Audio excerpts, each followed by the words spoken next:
Good morning, Bill speaking. Bill, Skip Taylor, how you doing? Hey, how you doing, buddy? I'm hanging in there. It's all we can do these days, right? That's about it. Well, I don't know. I work my butt off, so it's a matter of inside and out here. It seems like you've been working nonstop since like 1965. That's about right. That's it. Hey, listen, Skip, I thank you so much for taking the time out of your busy schedule to talk with Rock Band Reviews today. And we're very excited to have Canned Heat on October 26th at the Funky Biscuit in Boca Raton, Florida. So we're real excited and looking forward to seeing you guys. So tell me about that club. Okay. I've never been there. Okay, it's interesting. It's sort of like a hole in the wall, but a lot of bands have played there. A lot of people. I'm going to say it probably sits about 150 people comfortably. A nice big stage, a green room. I think it says 205 or something is their legal Okay. capacity. And I know I've had a couple of friends that have been there and said, yeah, definitely play there and you'll enjoy it. And it'll be tight. And once in a while, Canned Heat's always considered to be a festival band and outdoors and big venues, but they're also a hell of a bar band. And they enjoy it, and they enjoy getting up close and personal with people and maybe sometimes turning the volume down on a few songs and playing their hearts out. So once in a while, it's good to play that kind of place. Most definitely, the Funky Biscuit, because they're known for their biscuits. So you definitely have to try those out. And there is a nice bar in there. There's tables and seats. It's really a fantastic venue. The ceilings are the perfect height. I mean, everything just bounces right off and comes back down and hits you up top of your head. So the acoustics, everything is great there. The lighting's fantastic. We love shows there because our photographer, a lot of places use a lot of green, red, and blue lighting, which is horrible for photography. But the Funky Biscuit pretty much has it down pat pretty good. So I think you guys are going to enjoy it a lot. Well, as long as they don't put the white right in their eyes, it's okay. Nah. Hey, you tell them what you want, they will take care of you, man. So I'm looking forward to it. We had a couple of other shows, and you try to fill out weekends once in a while, and we're up in Atlanta on Thursday, and then go to Ocala, Florida on Friday, and down to Boca on Saturday. So it'll be a good weekend for us. Yeah, definitely. Now again, you kind of started with Canned Heat from almost day one. Yeah, just about. I saw them play out at UCLA at a university fraternity party. Two bands called Canned Heat and The Doors. Oh. And at the time, even Morrison was just reciting his poetry to music. The same four guys that became The Doors. And Canned Heat was one of the funkiest bands I'd ever seen, and they were playing blues, which I had not really been exposed to. I was really a rock guy. And the next day, I had them both in my office, and we wound up having agreements. I was running the William Morris rock department at the time. Wow. And was a young agent and trying to sign young bands and mainly working with the San Francisco rock scene as well as the LA with the Doors and the Byrds and Love and all of the guys in LA, Steppenwolf, and I mean there were quite a few good bands in LA as opposed to the San Francisco Jefferson Airplane, Grateful Dead, Big Brother and the Holding Company, Quicksilver, Country Joe, Moby Grape, and I was signing all those bands and making record deals for bands, and it was quite an exciting time period. So when you come on board with Canned Heat in like around 65, do you give up what you were doing prior to that to tour with them full time? At one point, really, actually, at the end of '66, I left William Morris Agency along with my partner John Hartman, whose brother was Phil Hartman from Saturday Night Live.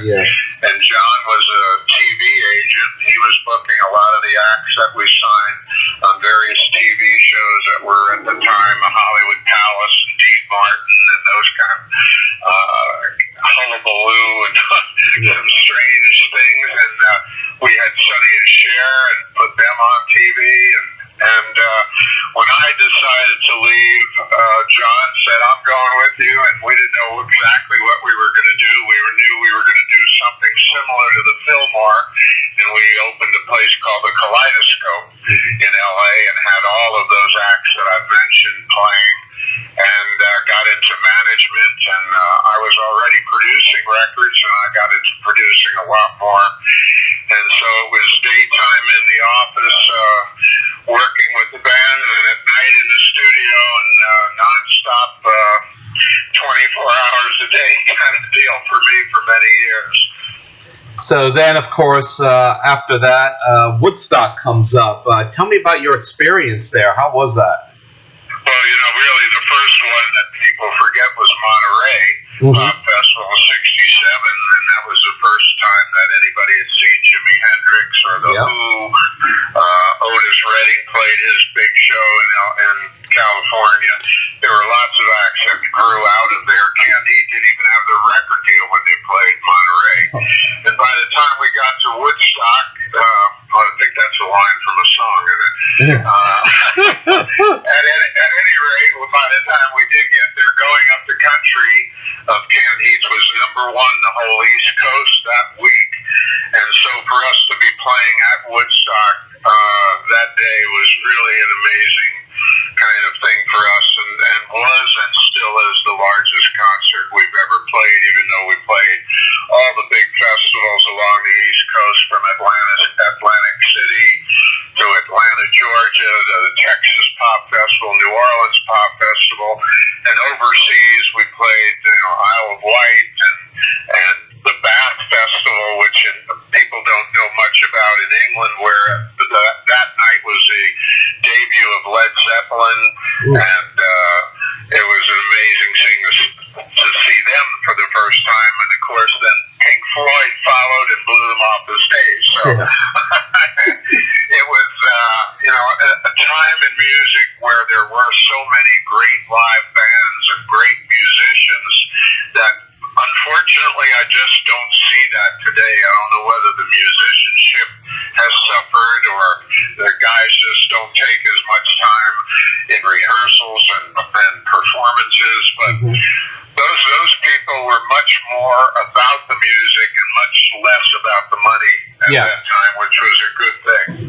Heard. And Woodstock, we had hoped that this year was going to be the 50th anniversary show, but Michael Lang never quite got it together and had a few too many, much boasting and too many lies, and the whole thing never did quite get together, unfortunately. We played 7 or 8 kind of tribute Woodstock shows this summer, and some of them were quite good, and it was unfortunate that the Watkins Glen thing didn't come together or whatever.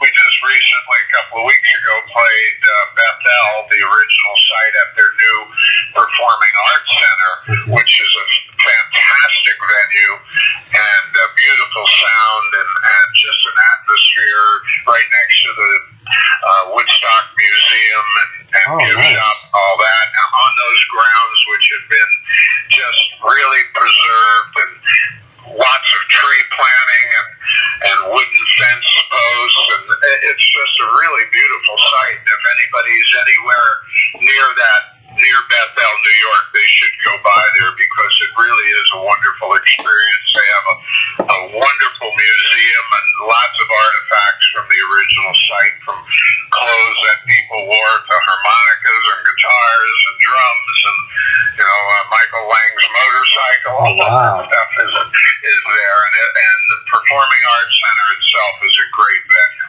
So we were happy to do that about a month ago. Well, that's certainly a great plug, and I hope people that are listening will definitely check it up if they're in the area. Now, you personally, you've witnessed a lot of musical history, like you were just talking about, with the Monterey Pop Festival and the introduction of Jimi Hendrix and Zeppelin and all these things.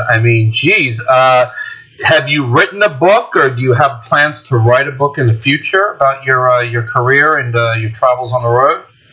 Well, I spent a couple of years as a guest to the state of California for some cocaine abuses years ago. Heard. And had an opportunity to really write an awful lot of stuff. And I haven't, but unfortunately, another thing in my past was a house fire when I rented my house up in Laurel Canyon in the Hollywood Hills. I rented to Keith Richards and Ronnie Wood, and it burned while they were renters there, and all of my memorabilia and rock and roll photos and artifacts all went in that fire. And to put out a book without all the pictures that prove the stories, Sure. It's kind of not been my real first task. It's still a possibility, but at the moment I don't have a plan for that. I have had a lot of amazing experiences, and I think people do enjoy hearing about them. But as far as doing a book, I don't know if that's a necessity of my life right now. Yeah, I think it would certainly be a very, very interesting read. Very intriguing, I would think. It would be. It would be. I've crossed paths with a lot of amazing people and led a pretty fortunate life in that. But some of those stories maybe need to be kept under the rug, you know? Yeah, I hear you. Now, I mean, with all the numerous lineup changes, you know, throughout the years and such, I mean, De La Parra is pretty much the original member left, correct? That is correct. And, you know, there have been many, many changes through the years with Cannned Heat, but they've always managed to stay true to that Cannned Heat sound. Yes. Using the equipment, the amplifiers, the vocal sound, and having a great legacy of songs, and have also developed new material always through the years. And just a few months ago to have the loss of Larry Taylor, the Mole, Yes. who was an original bass player with Cannned Heat, but also played with Tom Waits for 10 years and participated in 50 other albums of artists and was one of the most sought-after bass players. That's a big loss for us, for sure. Yes. But in the meantime, during this entire year, Larry actually had only played three different shows, and during the year we have had the pleasure of having Rick Reed with us, who goes all the way back to Paul Butterfield, Charlie Musselwhite, John Mayall, Chicago Blues Reunion. He's had lots and lots of great career himself, and is a hell of a bass player and a wonderful guy, and went to Mexico with Cannned Heat this year, went to Australia with us. So he's already just fit in like another finger on that glove, and continues the sound and the attitude, and hopefully the other guys besides Speedo on drums, who's been there for over 50 years now. We have Dale Spalding on harmonica and vocals and a little guitar as well. He's been there now 10 years, and John Paulus, JP, has been both the bass player for Cannned Heat in the past and the guitar player, and is now doing a couple of songs as well, and has really come on to be just a real integral part of the band, and he's been there now for 11 years. Wow. So it's not like a new lineup, you know? Yeah, exactly. But it's always a changing kind of thing that tries to stay really true to the Cannned Heat sound, which is its own kind of thing, you know, and you don't hear it every day, and there are very few bands that sound the way they do, you know. So it's hopefully the songs of old have a little freshness to them and a little twist that still, when it comes to going up the country or on the road again or Let's Work Together, those songs are iconic hits for the band, and been doing them for 50 years. So yeah, and I think you would probably agree that as you keep doing shows throughout the years, you've noticed the generation change in the audience, going from, you know, people our age to a much younger audience, especially with songs like Going Up the Country being featured like in the Geico commercials and in movies and things like that. And the younger generation is hearing it and getting into tune with who Canned Heat is. And I guess, you probably see them coming out to the shows a lot more. No, it's really a wonderful thing to see, and I go out in the audience and talk to people and ask them how they got there, or how they heard about it. Did they see an ad or a poster or read it in the paper or hear about it on the radio? I like to know, promotion-wise and marketing-wise, what is working. But to then talk to the younger people and to go and hear, oh yeah, this was my mom's favorite band, or my dad had all these records and I saw they were going to be in town, and so I want to see them. It's truly a great thing to have happening, where you have that whole other generation of youth coming along, and they're going out and they're seeing all of these other live bands on stage, and they're alternative and whatever, that have taken from the roots of Cannned Heat or Allman Brothers or Leonard Skinner or all those, Zeppelin or whomever, and they can still see this happening, and they realize the musicianship and how incredible it is. And I mean, believe me, I wouldn't be out there still going to every show myself if I wasn't enjoying it. And I've produced a lot of different groups and worked with a lot of bands through the years, but this is my family band, and it's my favorite band out there, because they deliver, they have fun on stage, it's a wonderful evening, and it's nothing that you're going to see and hear every day. I mean, Cannned Heat still does get airplay on radio, but as you said, right now we've got 5 Geico commercials going that use Going Up the Country. The Chevrolet commercial uses On the Road Again. The Amazon commercial is Let's Work Together.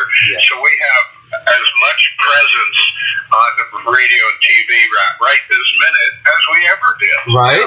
So it's pretty, I mean, we must have done something right 50 years ago to record all those songs and have a big use today. So we don't remember much of it, but we did, Well, on that note, what is next for you and Cannned Heat? I mean, is there anything in the vault tucked away that's never been heard or released, or maybe a new album coming out or something? Well, we before Larry's passing, we were discussing an album, and we have a couple of record companies that want a new album from them.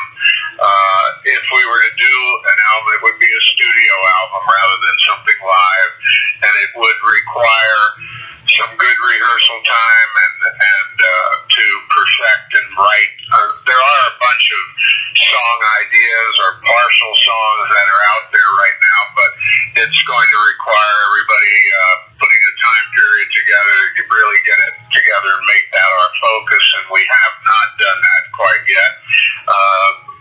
Fortunately or unfortunately, we only have like 3 shows left this year, and that will give us an opportunity over the winter to explore maybe a studio album. That is what we're still thinking about, and we should probably do one while we're all still breathing and standing.